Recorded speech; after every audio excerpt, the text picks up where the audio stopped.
Hello साथियों, नमस्कार। स्वागत है आज की न्यू वीडियो में। साथियों, आप लोगों का काफ़ी कमेंट आ रहा है, सर इसका फॉर्म कहाँ मिलेगा और इस योजना का लाभ मुझे कैसे मिल सकता है।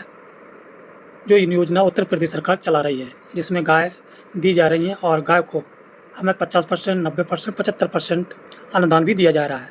तो साथियों, आज मैं इसका ही पूरा वीडियो लेके आया हूँ और पूरा वीडियो आपको बताऊँगा। इसमें जो फार्म होता है उसको भी भर के बताऊँगा, ताकि आपको पूरी जानकारी मिल सकती है। और लास्ट में बताऊँगा आपको फार्म ये हमारे यूट्यूब चैनल के माध्यम से कहाँ पर मिल सकता है। तो जुड़े रहना हमारे चैनल पर। अगर जानकारी अच्छी लगे तो जानकारी को 4 लोगों को शेयर करें और हमारे चैनल को सब्सक्राइबर्स करें। आप देख रहे हैं आपका अपना चैनल भिंड डेयरी यात्रा। तो साथियों, चलो करते हैं आज अपन काम की बात। तो ये फार्म आप देख रहे हो, ये फार्म है। तो इसमें स्पष्ट लिखा है डॉक्टर रजनीश दुबे, अपर मुख्य सचिव उत्तर प्रदेश शासन, दूध आयुक्त दूधशाला विकास उत्तर प्रदेश, मिशन निदेशक नंद बाबा दूध मिशन। तो इस योजना का नाम नंद बाबा दूध मिशन है। आप इस बात को समझ सकते हो। और समस्त जिला अधिकारी को यह पत्र भेज दिया गया है, ताकि हर जिले में जितने भी संभाग हैं, जितने भी जिले हैं, हर जिले में इसका लाभ किसानों को, हमारे गरीब किसानों को मिल सकता है और दिया जा सकता है, ताकि कोई भी किसी प्रकार की परेशानी में ना आए। तो चलो सर देखते हैं जो अपने काम की बात है। जितना पत्र है उसमें दिया गया है। अब मैं ये देखता हूँ कि इसका उद्देश्य क्या है और क्यों सरकार चला रही है। तो योजना आप देख सकते हो, 3 नंबर पे आप देख सकते हो उसमें क्या लिखा है, उसके बारे में आपको बताने वाला हूँ। योजना का जो योजना है, उसका उद्देश्य क्या है। प्रदेश में स्वस्थ उन्नत नस्ल की गाय की संख्या में वृद्धि करना है तथा स्वदेशी गाय के नस्ल सुधार हेतु अभिक्रिय करना है। नंबर दूसरा है, प्रदेश में दूध उत्पादन में वृद्धि कर प्रदेश की दूध उत्पादन में अग्रणी राज्य बनाना चाहती है सरकार। प्रदेश में प्रति व्यक्ति दूध उत्पादन में वृद्धि कर राष्ट्रीय औसत दूध उत्पादकता के स्तर को लाना चाहती है। प्रदेश में ग्रामीण क्षेत्र में नवयुवक एवं महिलाओं पशुपालक के व्यवसाय के लिए प्रोत्साहित करते हुए रोजगार को उपलब्ध करना है। ये इसका उद्देश्य था। और योजना का स्वरूप क्या है। यह योजना प्रदेश में समस्त पहले यह योजना गिनी चुनी जनपद में हुआ करते हैं, इसका लाभ दिया जाता था। लेकिन अब योगी सरकार ने जितनी ही उत्तर प्रदेश में जनपद हैं, सभी जनपदों में इस योजना का लाभ देना चालू कर दिया। उनका लेटर भी पहुंच गया है। 2025 में अब इसका लाभ मिलना चालू हो गया है। तो साथियों, योजना का स्वरूप है, यह योजना प्रदेश के समस्त जनपद में चरणबद्ध रूप से लागू होगी और प्रथम चरण में मंडल मुख्यालय के जनपदों में लागू होगी। जो कम से कम 2023 में ये लागू हो गई थी, तब से कुछ 15-16 जनपदों में थी, लेकिन अब जितने भी जनपद सभी जनपदों में लागू हो गई है।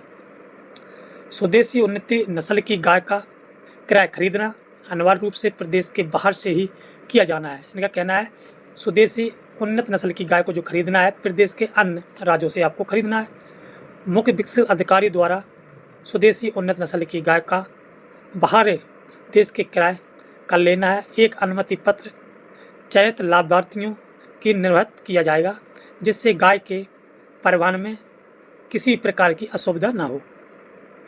क्रय की जाने वाली स्वदेशी उन्नत नस्ल की गाय प्रथम अथवा द्वितीय ब्यात की होनी चाहिए। तो इन्हें स्पष्ट कह दी, आपको जो लाभ दिया जाएगा या तो प्रथम ब्यात की होना चाहिए, पहली बार ब्यानी हो, या द्वितीय ब्यानी होनी चाहिए।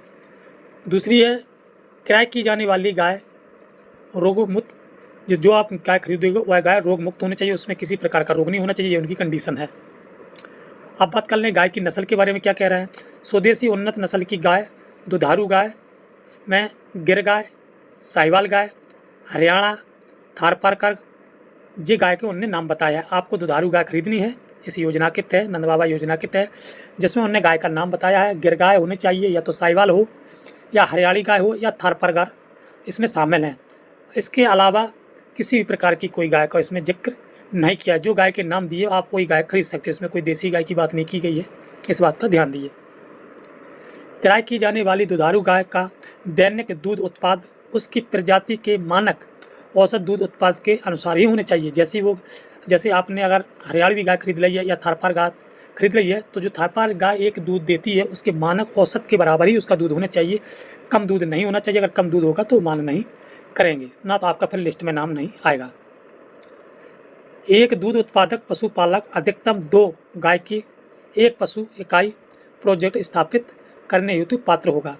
एक व्यक्ति सिर्फ एक बार में 2 गाय खरीद सकता है। इनका कहने का मतलब ये है।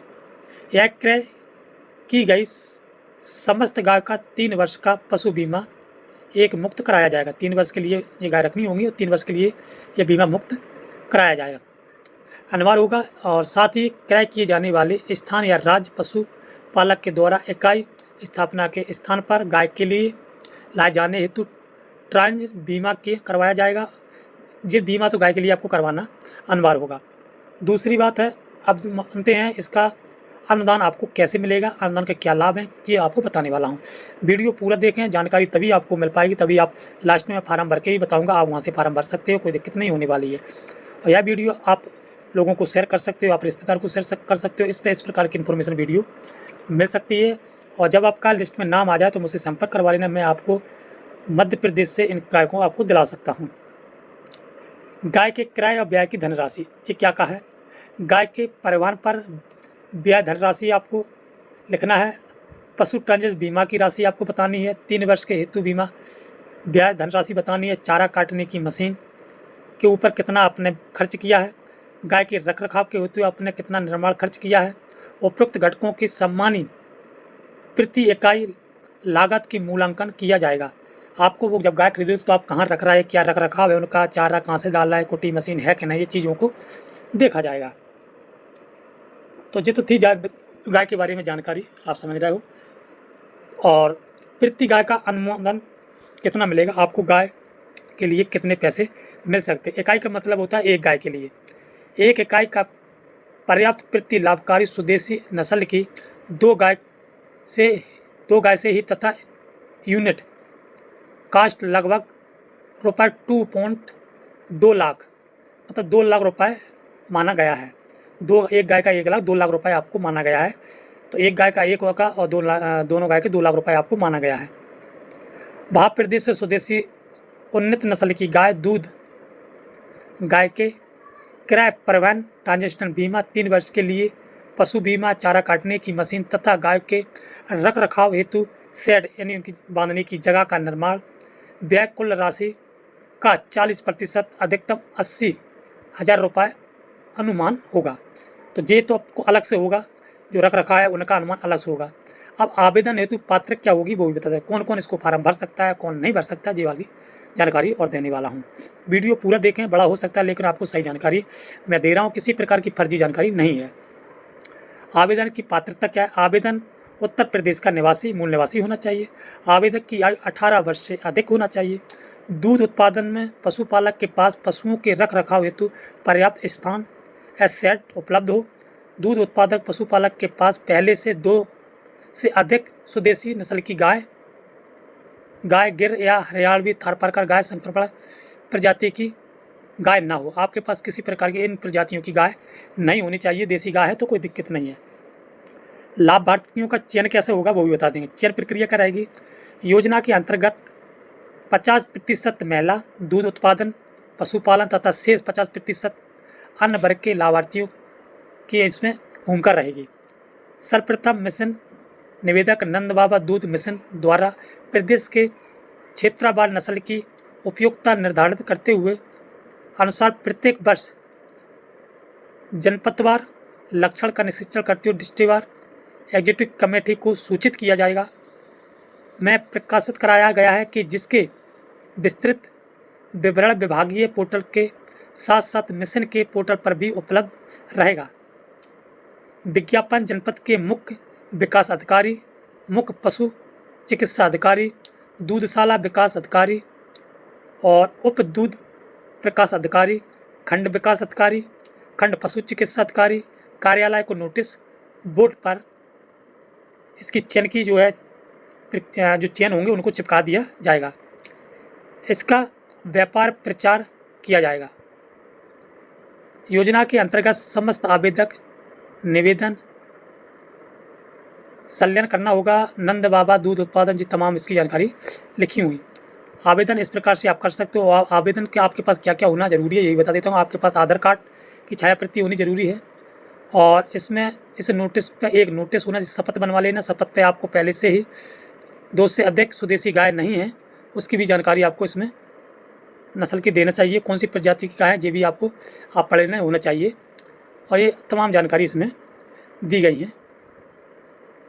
और चयन पात्र प्राप्त के बाद लाभार्थी द्वारा 2 माह के भीतर स्वदेशी उत्पन्न गाय आपको खरीदनी भी है, चाहे गिर, साहिवाल, हरियाणी, थारपारकर इस प्रकार की गाय होनी चाहिए। ये भी इसमें लिख के दे दिया। अनुदान वितरण प्रक्रिया इसमें दी गई है। देखो, गाय किराए से संबंधित रसीद की प्रति आपके पास होनी चाहिए। गाय के बीमा की रसीद की प्रति आपके पास होना चाहिए। परवान की रसीद की प्रति आपके पास होना चाहिए। प्रति माने उसकी रसीद होना चाहिए। 3 वर्ष हेतु क्रियाशील पशु बीमा संबंध अभिलेख प्रति होनी चाहिए। चारा काटने की मशीन कार्ड संबंध अभिलेख प्रतिक्रिया होना चाहिए। गाय के रख रखाव हेतु शेड निर्माण व्यय के संबंध में अभिलेख प्रति होना चाहिए। दूध उत्पादन पशुपालक लाभकों को आधार कार्ड की छाया प्रति। गाय की पहचान हेतु माइक्रोचिप ईट टैग सिस्टम पहचान की किसी भी मान्यता प्राप्त प्रणाली का प्रमाण पत्र। एक पहचान संख्या होनी चाहिए। संबंध विकास खंड के पशु चिकित्सा अधिकारी द्वारा पद पर स्थित प्रमाण पत्र जिस पर गाय की प्रजाति स्पष्ट उल्लेख की भी किया हो, और इससे अवश्य को नोटरी शपथ प्रमाण पत्र योजना के अंतर्गत स्थापित इकाई में संबंध परिस्थिति में गाय की सम्मिलित हुए रख रखाव की कम से कम अलग अलग 3 वर्ष तक के लाभ द्वारा किया जाना जाएगा। 3 वर्ष के पूर्व यह परिसंपत्ति का विक्रय अथवा अन्य किसी प्रकार के हस्तांतरण किया जाएगा, जो अनुदान की वसूली नियमित रूप से ट्रेजरी एक्जीक्यूटिव कमेटी द्वारा की जाएगी। लाभार्थी को बैंक पासबुक की छाया प्रति, आपको एक कैंसिल चेक लगानी होगी। तो ये तो थी भी तमाम जानकारी जो इसमें कंडीशन में ये लिखी हैं, जो मैंने बताई हैं। और एक अब इसमें मैं आपको दिखाता हूँ जो इसका जो फार्म है वो आपको कहाँ से मिलेगा, और आपको इसको फार्म को कैसे भरना है वो आपको बताने वाला हूँ। तो ये इसका फार्म है, इस पर स्पष्ट लिखा है मुख्यमंत्री स्वदेशी गौ संवर्धन योजना हेतु आवेदन पत्र। तो ऊपर के कॉलम आपको छोड़ देना है, ये कॉलम में कुछ नहीं भरना है, दोनों ये कार्यालय द्वारा भरे जाएंगे। और यहाँ पर आप फ़ोटो लगा सकते हो, जैसे अगर पुरुष ले रहा है तो पुरुष की फ़ोटो लगाएंगे, महिला ले रहा है तो महिला की फ़ोटो लगाएंगे। यहाँ पुरुष महिला में से अपना कोई भी अपना एक नाम लिख सकता है। अगर महिला भरेगी तो यहाँ पति का नाम लिखेगा, और अगर कोई पुरुष भरेगा तो यहाँ पिता का नाम लिखेगा। यहाँ शिक्षण योग्यता भरेगा, या इसमें आधार संख्या, आधार कार्ड की जो संख्या होगी उसमें ये लिखेगा। इसमें इस कॉलम में उम्र अपनी भरेगा, और इस जगह अपने जनपद का नाम, अपना पूरा एड्रेस होना चाहिए, पिन नंबर होना चाहिए, मोबाइल नंबर यहाँ भरा जाएगा। आवेदक का परिवार के पास उपलब्ध भूमि कितनी है वो भरी जाएगी। हरा चारा उगाने के लिए कितनी भूमि है वो भरी जाएगी। वर्तमान में आवेदक के पास उपलब्ध मवेशी कितनी है, उनकी संख्या अगर है तो भर देना। गाय, भैंस, बछड़ा, बछिया जो भी है वो भी भर देना। गाय की नस्ल क्या है वो भरना है आपको, अगर है, और नहीं है तो कोई बात नहीं है। वर्तमान में आवेदक के पास कुल उत्पत्ति दूध की मात्रा क्या है, अगर उत्पादन दूध हो रहा है तो ठीक है, नहीं हो रहा तो 0 आप कर सकते हैं। वर्तमान में उत्पादित दूध के लिए उपलब्ध कोई बाज़ार आपके पास है जहां आप दूध बेच सकते हैं तो उसी बाज़ार का नाम लिख सकते हो। वर्तमान में उपलब्ध सरल लिप्त विकास योग्य दूध कितना है, कितने किलोग्राम हो रहा है तो वो लिख सकते हो ना, कोई बात होने वाली नहीं है। यहाँ दूध समिति के सदस्य है तो लिख देना, राइट कर देना, नहीं कोई दिक्कत नहीं है। डेयरी संबंधित प्रमाण पत्र आपके पास है तो ठीक है, नहीं है तो नो कर देना। निकटतम पशु चिकित्सा आपके यहाँ से कितनी दूरी पर है, चिकित्सा मतलब पशुओं का जो डॉक्टर है उसका हॉस्पिटल है कितनी दूरी पर है वो यहाँ पर लिखना है। फिर यहाँ पर अपना, अगर महिला है तो महिला अपना नाम डालेगी या पति का नाम डालेगी, पुरुष होगा तो पुरुष अपना नाम यहाँ डालेगा और अपने पिता का नाम यहाँ डालेगा। और यहाँ अपना स्थान लिख देना और दिनांक लिख देना, कौन सी तारीख को आप भर रहे हैं, और आवेदक के हस्ताक्षर यहाँ पर होना चाहिए। और अनिवार्य रूप से संलग्न करना है वो जो इस पर लिखा है, आधार कार्ड की छाया प्रति फोटोकॉपी आपको लगाना है। एक असहाय का नोटरी शपथ प्रमाण पत्र, पहले से 2 से अधिक स्वदेशी उन्नत नस्ल की गाय अथवा संक्रमण प्रजाति की गाय का पालन नहीं किया इस प्रकार का होना चाहिए, और पशुपालन हेतु पर्याप्त स्थान पर उपलब्ध है जी लिख करके। और यहाँ पर आप करोड़ सिंह जी हैं संयुक्त सचिव हैं, उनको ये यहाँ चला जाएगा। फिर एक फॉर्म और आएगा दूसरे नंबर को, उसको भी इसी प्रकार से लिख सकते हैं। अपने जनपद का नाम लिख सकते हो, जन अपनी संख्या लिख सकते हो, प्रमाण पत्र की संख्या क्या है, यहाँ लाभार्थी अपना नाम लिख सकते हो, यहाँ फोटो चिपका सकता है, आधार संख्या, उम्र अपनी लिख सकते हो, और यहाँ लाभार्थी का पता क्या पता वो लिख सकते हो, पिन कोड लिख सकते हो, मोबाइल नंबर अपना लिख देना। और यहाँ भी पिन नंबर अपना लिख सकते हो। गाय के किराए में कितना खर्च किया वो लिख सकते हो। गाय के परिवहन पर ले आने में कितना खर्च हुआ ये लिखना है। पशु की बीमा में कितना खर्च किया वो यहाँ पर लिखना है। 3 वर्ष में पशु बीमा पर कितना खर्चा होगा वो यहाँ लिखना। चारे मवेशियों पर ब्याज कितना होगा यहाँ लिखना। शेड्यूल इनकी रहने रख रखाव की जगह पर कितना खर्च हुआ ये लिखना। और कुल योग आपको करना है। तो कुल योग में यहाँ पर आपको रुपये अंकों में लिखना है, नीचे शब्दों में लिखना। और यहाँ पर अपने बैंक की डिटेल्स देना है, बैंक का पता, बैंक शाखा का नाम, और बैंक की पासबुक पे IFSC कोड होता है वो कोड लिखना है क्योंकि पैसा उसी में आएगा। और बैंक का शाखा का पता लिखना है कहाँ पर बैंक है, और पिन नंबर आप डाल सकते हो। और यहाँ अपना नाम, अगर महिला है तो महिला अपना यहाँ नाम डालेगी, यहाँ पति का डालेगा। अगर पुरुष भर रहा है तो यहाँ पुरुष अपना नाम, और पिता यहाँ पिता का नाम और दिन तारीख भर करके अपने साइन करके पढ़ सकते हो। और सारी कंडीशन ये दी हुई है, आप इन्हें पढ़ सकते हैं। अनिवार्य रूप से संलग्न करना है। गाय का किराए संबंध रसीद की प्रति लगानी है, बीमा की फोटोकॉपी लगानी है, परिवहन की फोटोकॉपी लगानी है, रसीद की 3 वर्ष का जितना भी खर्चा हुआ है वो लगाना है। दूध उत्पादन पशु लाभ को आधार कार्ड की छाया प्रति लगानी है। गाय की पहचान हेतु माइक्रोचिप जो टैग होती है उसकी पहचान, मान्यता प्राप्त प्रणाली का प्रमाण पत्र हो उसकी पहचान संख्या आपको उसमें लगानी है। संबंध विकास खंड हेतु पशु चिकित्सा अधिकारी द्वारा प्रयास्त पशु प्रमाण पत्र जिस पर गाय की प्रति स्पष्ट उल्लेख किया गया है वो दिखाना है। और इस आशय नोटिस शपथ प्रमाण पत्र योजना के अंतर्गत स्थायी इकाई सम्मत परमिशन गाय को कितने वर्ष के लिए रखा है वो सारी जानकारी इसमें जो दी गई है। वो आप पूरा फार्म 10 पेज का है, आप उसको पढ़ लेना। तो आपको लगता है कि जो मुझे भरना चाहिए तो ज़रूर भर के अपने समझ जो अधिकारी होते हैं उनको यहाँ सबमिट करना है। और साथियों ये था आज का वीडियो कैसा लगा? वीडियो अगर आपको अच्छा लगा हो तो वीडियो को शेयर करें। अगर आप इसको फार्म नहीं भर सकते, हो सकता है किसी न किसी के काम में ये 2025 में आ सकता है। अगर आपको फार्म चाहिए तो हमारा व्हाट्सअप नंबर है 62 61 14 38 10। इस पर आप व्हाट्सअप पर मैसेज करके आपको ज़रूरत हो तो आपको मैं इस फार्म को वहाँ से आपको भेज दूँगा। और आपको इसकी कम से कम नहीं 40 से 50 रुपये की जो मूल्य चुकाना होगा, क्योंकि ये डाउनलोड करते हैं तब इस फार्म का पैसा देना होता है। 40 से 50 रुपये आपको देना होगा। और ये फार्म आपके व्हाट्सअप नंबर पर भेज दिया गया। मिलते हैं नेक्स्ट वीडियो में, तब तक के लिए राम राम, राधे राधे, जय श्री कृष्ण।